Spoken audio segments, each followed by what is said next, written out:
Bonjour, bienvenue dans Femmes et Pouvoir, l'émission des femmes qui savent lier pouvoir et féminité, mais surtout l'émission des femmes qui osent changer le monde. Je suis avec mon amie Fabienne Fayad, coach d'affaires et fondatrice du blog Entrepreneuse, le blog pour aider les femmes à entreprendre. Ensemble, nous allons accueillir notre invitée du jour, Linda Leclerc.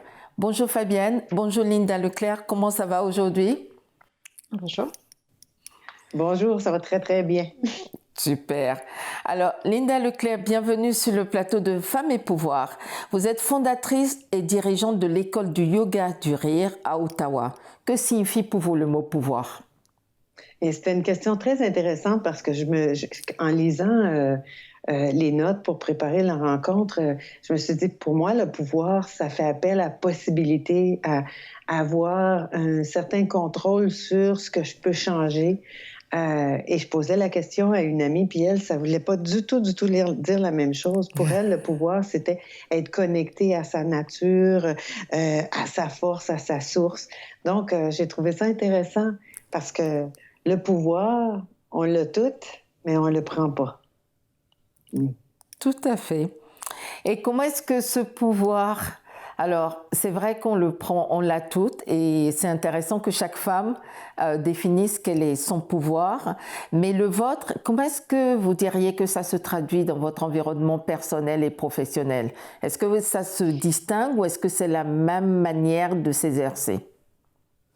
En fait, avec ce que moi je fais, je crois que le pouvoir, mon pouvoir à moi, c'est de pouvoir, justement, c'est drôle parce que quand on parle de pouvoir, on va toujours dire c'est de pouvoir, c'est d'avoir la possibilité de choisir certaines choses. Donc, dans mon cas, moi, je sais que le super pouvoir que j'ai, c'est de choisir d'avoir le cœur joyeux, de choisir de voir les choses autrement, de choisir de rire physiquement au quotidien pour changer mon état d'esprit et changer la manière dont je vois les choses dans la vie en général.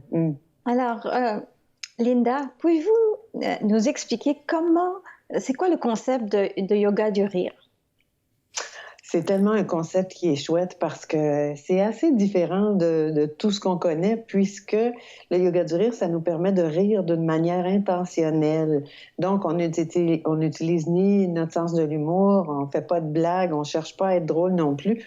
On va rire, en fait, en le faisant comme un exercice physique qui est souvent pratiqué en groupe, mais on peut très bien le faire seul aussi. Mais quand on le fait en groupe, on se regarde, on est espiègle, on joue un peu, et c'est vraiment rapide. Notre rire devient naturel, puis c'est très, très contagieux. Puis ça s'appelle yoga du rire parce que on va combiner des exercices de rire avec des respirations profondes, des respirations de yoga. Et donc, on va augmenter l'oxygène dans notre corps et dans notre cerveau, puis là, on va se sentir plus énergique, puis on va être en meilleure santé. Tout le concept, en fait, là, ça s'appuie sur des études puis surtout des observations qui nous démontrent assez clairement maintenant que peu importe que je ris pour vrai de quelque chose de drôle qui se produit devant moi ou que je fasse comme si je trouvais ça drôle, mon corps, il fera pas la différence. Donc, je vais en retirer tous les mêmes bienfaits, autant physiques que psychologiques. Et c'est pour ça que je trouve cette méthode-là si formidable parce que j'ai pas besoin d'attendre qu'il y ait quelque chose qui me fasse rire pour que je puisse me mettre dans l'action du rire. Parce que, vous savez, hein, on devrait rire entre 12 et 15 minutes par jour pour avoir tous les bienfaits sur notre santé. Puis c'est très, très rare qu'il y ait quelque chose qui nous fasse rire pendant 12 minutes. Alors que, justement, en pratiquant le yoga du rire, on peut rire aussi fort puis d'une manière aussi prolongée qu'on le souhaite. Puis là, on a tous les bienfaits. Ah non, c'est franchement un concept. Moi, je trouve cette méthode-là, c'est formidable et puis génial. Vraiment.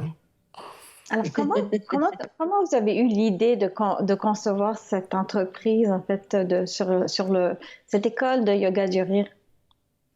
J'ai commencé à faire du yoga du rire en 2003 après des années et des années de travail de gestionnaire. Et puis, en pensant au pouvoir, justement, je me suis souvenu que j'ai occupé des postes où j'avais quand même assez de décisions à prendre. Et à ce moment-là, je pense que j'étais devenue une grande personne très sérieuse et responsable. qui riait plus beaucoup. Mais j'ai toujours ri, par contre, parce que je me suis aperçue en revisant des notes, des commentaires que j'avais d'employés qui me disaient « Ah, toi, c'est toujours agréable de travailler avec toi parce que tu es de bonne humeur. » Être de bonne humeur puis rire, c'est deux choses, là. Mais plus je ris, plus je suis de bonne humeur. Ça, c'est quelque chose que j'ai réalisé avec le temps. Et donc, en 2003, quand j'ai découvert le yoga du rire, j'ai découvert que je pouvais rire à volonté. Puis moi, j'ai recommencé à avoir des gros fous rires. Puis les gros fous rires, c'est ceux-là qui nous font vraiment du bien. C'est ceux-là dont on se souvient puis qu'on dit « Ah, mon Dieu, j'ai tellement ri! Ah, ça m'a fait du bien! » Puis après, on dirait qu'on est complètement ravigoté. T'es dans un autre espace, là, complètement ailleurs. Et donc, quand moi, je l'ai découvert pour moi, je me suis aperçue que ça me faisait vraiment beaucoup de bien. Et là, j'ai voulu le partager avec les personnes qui travaillaient avec moi, qui me côtoyaient. Et ça a commencé comme ça, tout doucement, avec des petits exercices, des ateliers ici et là. Et en 2005, je suis devenue professeure de yoga du rire. Et là, en 2005, je me suis dit, bon, ça faisait quand même 2 ans que j'animais des ateliers, que j'étais embauchée par des organisations pour des conférences, des ateliers. Et là, en 2005, je me suis dit, je vais structurer un peu plus ce que je fais. Et donc là, j'ai fondé l'École du yoga du rire. Parce qu'avant, ça s'appelait l'atelier. Mais en 2005, c'est devenu l'École du yoga du rire. Et là, j'ai commencé à former des gens, à offrir plus de programmes, à élaborer un peu mon offre de service. Et depuis ce temps-là, tu vois, jamais j'aurais cru que j'allais gagner ma vie avec le rire. Jamais. Surtout pas le rire intentionnel. Parce que je suis pas humoriste. Oui, je suis drôle, là, mais pas drôle pour gagner ma vie avec mon sens de l'humour. Est-ce que ta clientèle est composée d'hommes ou de femmes?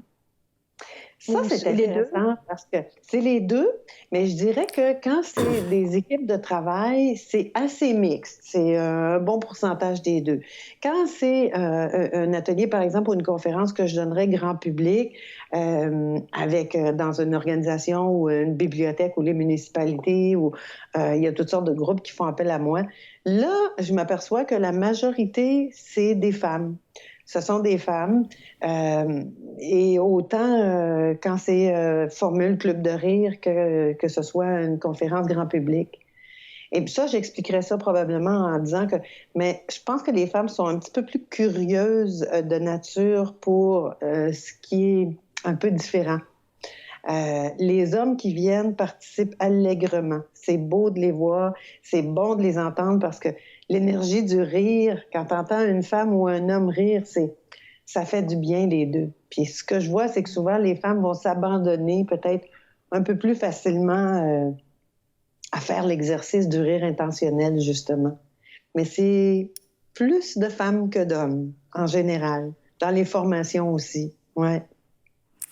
Est-ce que vous diriez, Linda, que le pouvoir ou le rire peut être un instrument du pouvoir? Je pense que oui.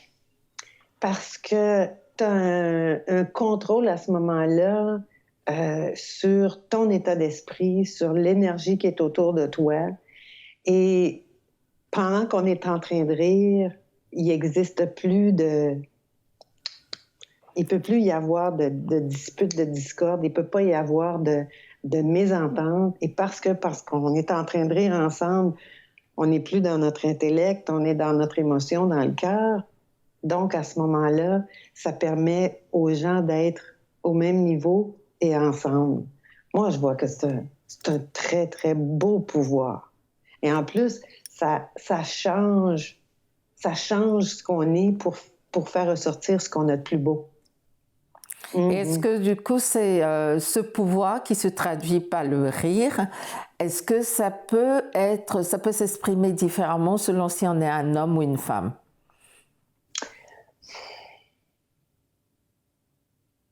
Je ne sais pas. Je ne sais pas. Parce que quelqu'un qui est dans une position de pouvoir, que ce soit un homme ou une femme, quand la personne est capable de rire,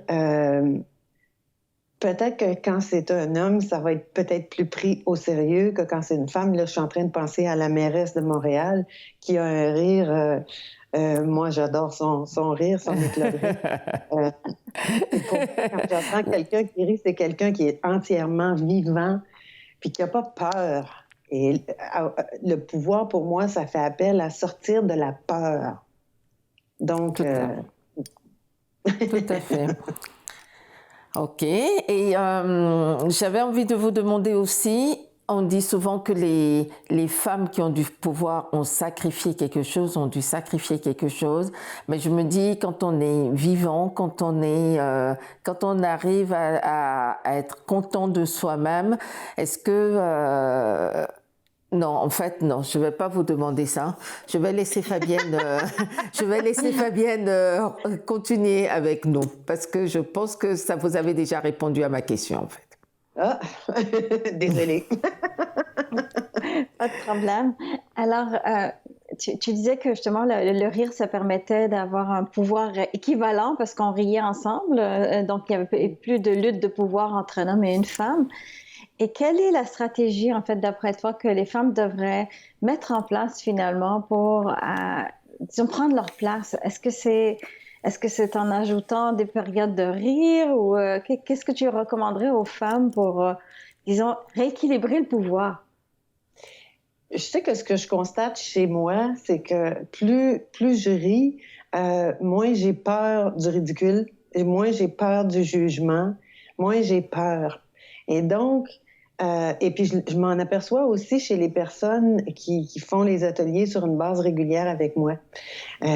Ça augmente la confiance en soi parce que rire, c'est une compétence sociale qui est importante. Donc, quand on est assis avec quelqu'un qui nous fait rire dans une activité ou une rencontre, cette personne-là, tout de suite, on va être heureux d'être ensemble parce que la personne qui nous fait rire, on l'aime sans qu'elle ait rien d'autre à faire parce que c'est un aimant social, parce que rire, c'est une compétence et on en a besoin. Donc, ce que je vois, c'est que les personnes qui choisissent de rire plus souvent vont attirer les autres personnes. Donc, ça peut être quelque chose qui va être rassembleur, qui va aider à rassembler. Moi, je fais souvent le geste de comme ça, là. Parce que t'attires à toi à ce moment-là les personnes de ton équipe, de ton entourage. On en a besoin. Écoute, c'est pas compliqué. Dans notre équilibre humain, oui, j'ai mis le bon air au bon endroit.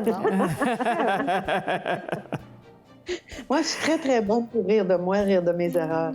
Et ça, c'est une des choses que je me dis. Quand tu es capable de rire de tes erreurs, tu apprends beaucoup plus vite. Ça aussi, c'est une chose. Je suis d'accord. Hein? Totalement, oui, je suis d'accord. Tout à fait. Je crois que sur ces mots, on va marquer une première pause et on revient dans quelques instants.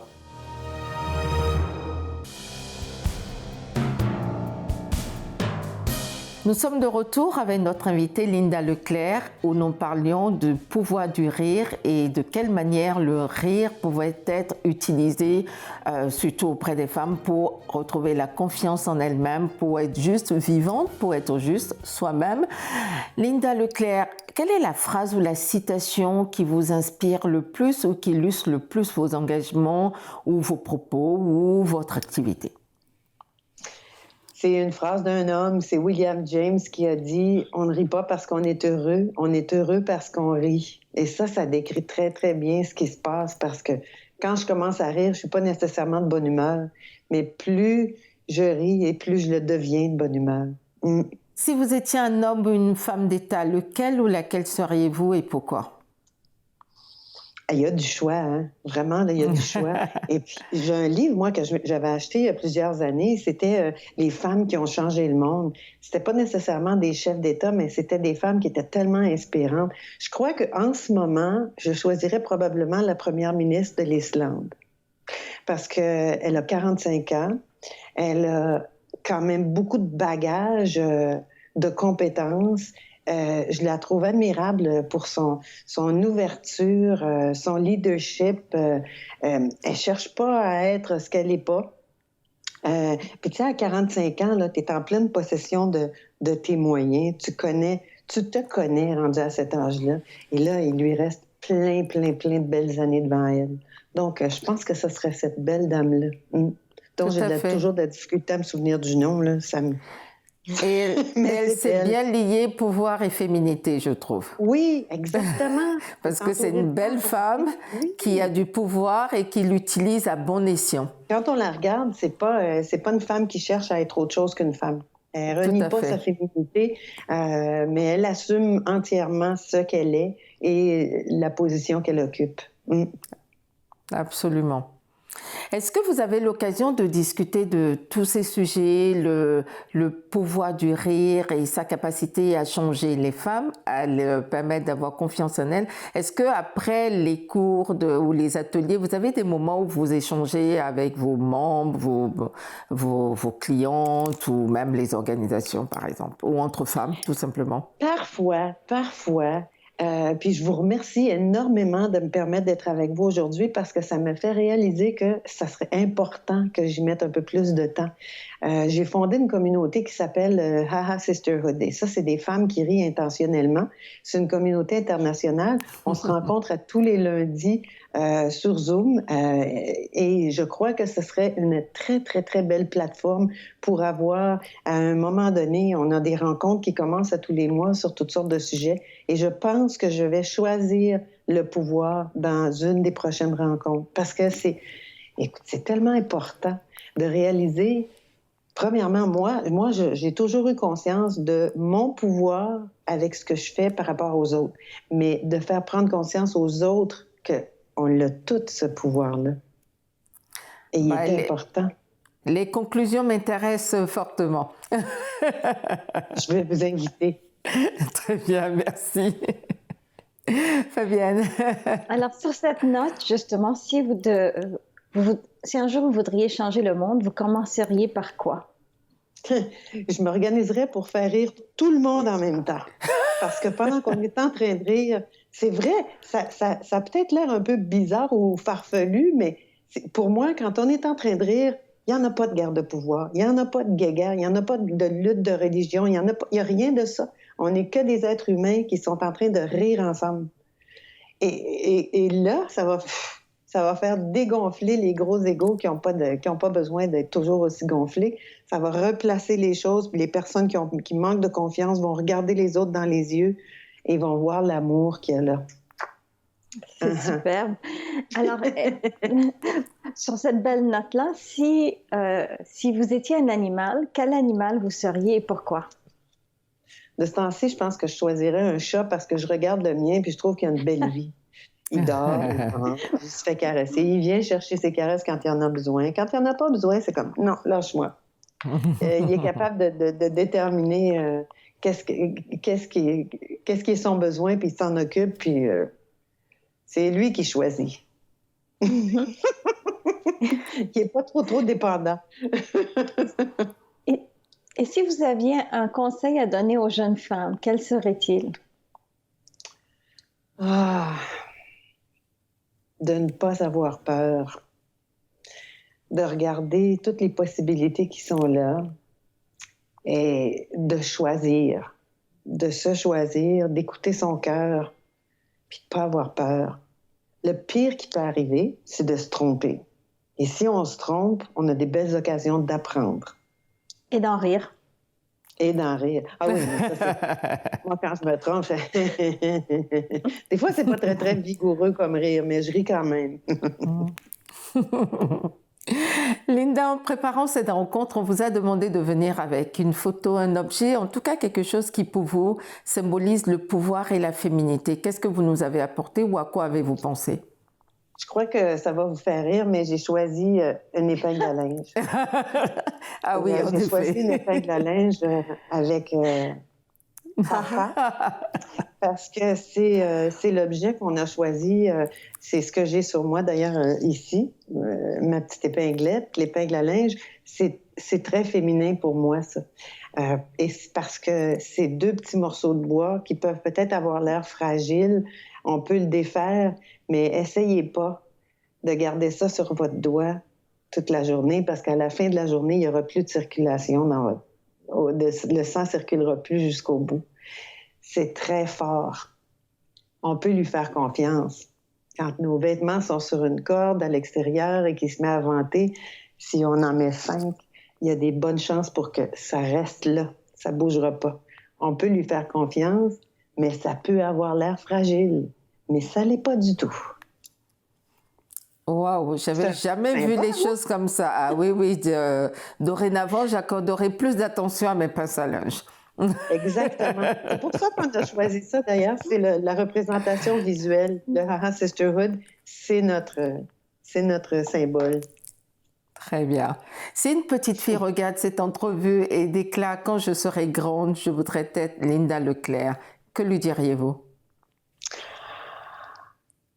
Je lui dirais, tu vas travailler fort, mais tu vas t'amuser. C'est important de choisir ce que ton cœur te suggère de choisir. Et n'aie pas peur, n'aie pas peur. Fais confiance, mais fais confiance en surveillant quand même. Entoure-toi des bonnes personnes et garde ton cœur joyeux. Peu importe ce qui va arriver, organise-toi pour que ton cœur reste toujours joyeux. Très bien. Couche-toi de bonne heure.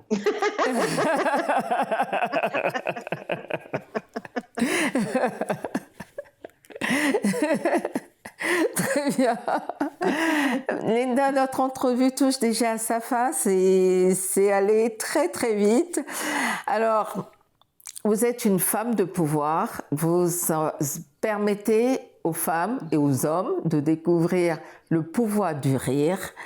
Si vous aviez un super pouvoir, lequel serait-il? En fait, j'en ai déjà un. J'ouvre les cœurs avec le rire. C'est un super pouvoir. Je le considère comme un super pouvoir, d'être capable d'ouvrir les cœurs avec le rire. Et tout à fait. C'est l'amour qui est là-dedans. Et il n'y a pas plus grand, je pense, que ce type de pouvoir-là, je suis d'accord. Très bien. Écoutez, sur ces mots qui nous emmènent à réfléchir aussi sur... je pense qu'on finit sur une note de réflexion, d'analyse, d'auto-réflexion aussi. Donc, c'est parfait. Merci beaucoup, Linda Leclerc. Merci beaucoup, Fabienne. Merci à vous deux. Merci d'avoir été avec nous ce matin. C'était Femmes et Pouvoir, l'émission des femmes qui savent lier pouvoir et féminité. Si cette émission vous a plu, n'hésitez pas à nous soutenir en allant sur tous nos réseaux sociaux, mais évidemment sur notre chaîne YouTube et bien évidemment sur notre chaîne www.femmesetpouvoir.tv. Je vous dis à très bientôt. Merci.